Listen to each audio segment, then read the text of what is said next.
Senator Whitehouse. Thank you, Madam Chair. Welcome to all the witnesses.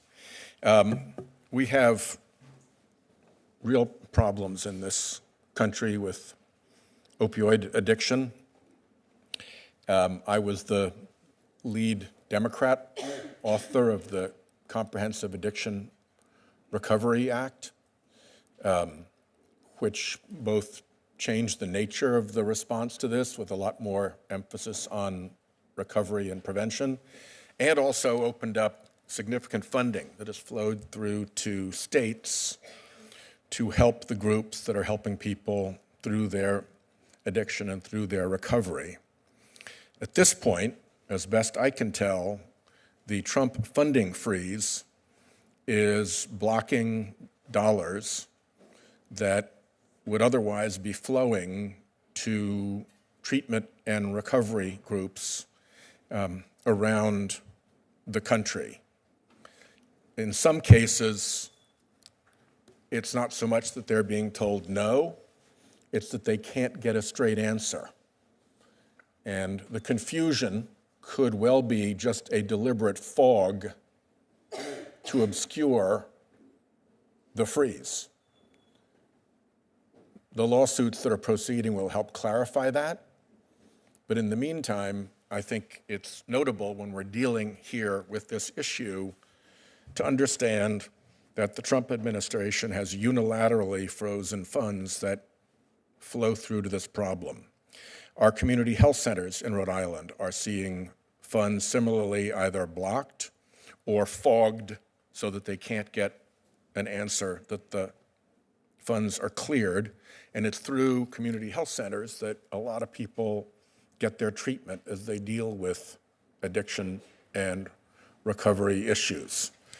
So I hope that we can get this freeze issue resolved now that two courts have found that it is illegal.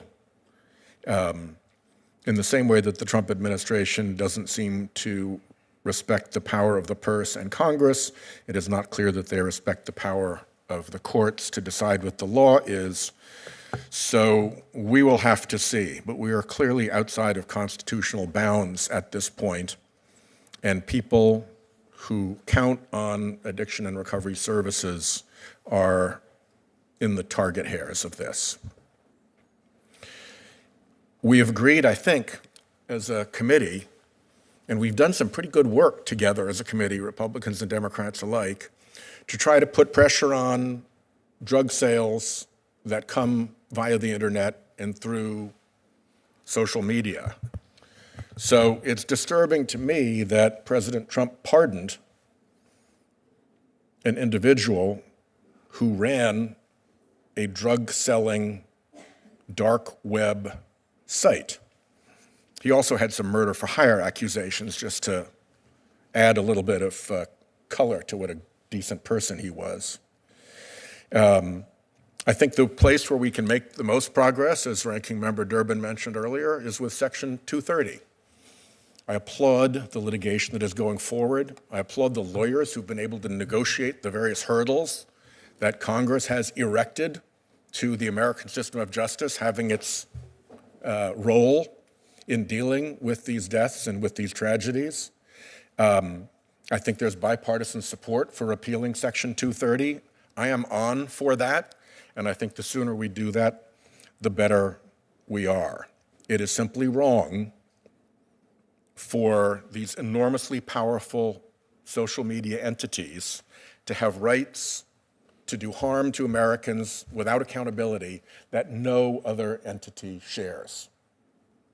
So they've blown any excuse to maintain that privileged position with their behavior, in my view. So let's go for 230. And with respect to enforcement, reassigning FBI, DOJ, and DEA agents off this task, I don't think is a good idea. We'll find out more about how many were reassigned. Cutting FinCEN dollars, I think, is a big mistake. And I'll close with a question to Dr. Farfan. It's been my experience as a prosecutor for many years, that we put a lot of attention into interdicting distribution networks for drugs. By comparison, we put a very small effort into interdicting the financial return of that money, the hiding of that money in international accounts and international dark money banking and covert other systems. What more should we be doing to get after the financing of these cartels? And is the gun traffic back to them part of the payment to them for the drugs that we try to interdict coming in? And we are out of time, so if you can keep your response brief. Thank you. Well, customarily, if as long as the question is asked before the clock runs out, the witness gets to answer it. Thank you. So in terms of the illicit flows, certainly there's, because money laundering takes place across jurisdictions, it requires also cooperation. So the best cases that we have seen between, for instance, Mexico and the United States of these money laundering operations had to do with working together between the two governments. Now, I understand this is not easily done, but these are the most effective cases of money laundering. Certainly, firearms trafficking is part of that. There's a clear notion that drugs normally come from the South and firearms and money flow from the United States to Mexico. And again, there's a linkage between these criminal markets. And if we want to save lives by tackling the fentanyl supply, then there should also be paying attention to money and firearms. Thank you, Chairman. I appreciate your courtesy. With regards to social media, I appreciate the work that's been done on this committee, and certainly Senator Blumenthal and Senator Blackburn and the work that they have done in a bipartisan way to address this. As a mom of a 14 and a 15-year-old who knows that Snapchat is used to tell people which color uniform they're supposed to wear that day, or they use it to figure out where friends are going to meet. You think that this can happen, to your point, to anyone, anywhere, and I am so grateful for you both using your voice to speak up and speak directly into this issue, so thank you. I do want to address complaints about the brief pause on grant funding. It's important to know that this was temporary. It was a temporary pause, and to the extent permitted by law, law enforcement grants aren't handed out during this time of year. Our constituent needs will continue to be taken care of while President Trump delivers on the job voters elected him to do. Voters ask him to grow our economy, protect our communities, and ensure that taxpayer dollars are used wisely. Examining spending is part of that. President Trump has always backed the blue, just like Chairman Grassley and just like myself. Additionally, one more thing before we move on, I'd like to enter into the record a letter of support from 11 law enforcement organizations for Halt Fentanyl, including the National Narcotic Officers Association, which is in town for its annual conference. I am pleased that we have several of their members here today as guests of Chairman Grassley.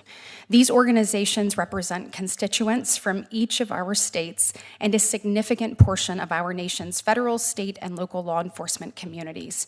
As their letter says, for the sake of public safety, we must pass Halt Fentanyl Act. Senator Blackburn. Thank you,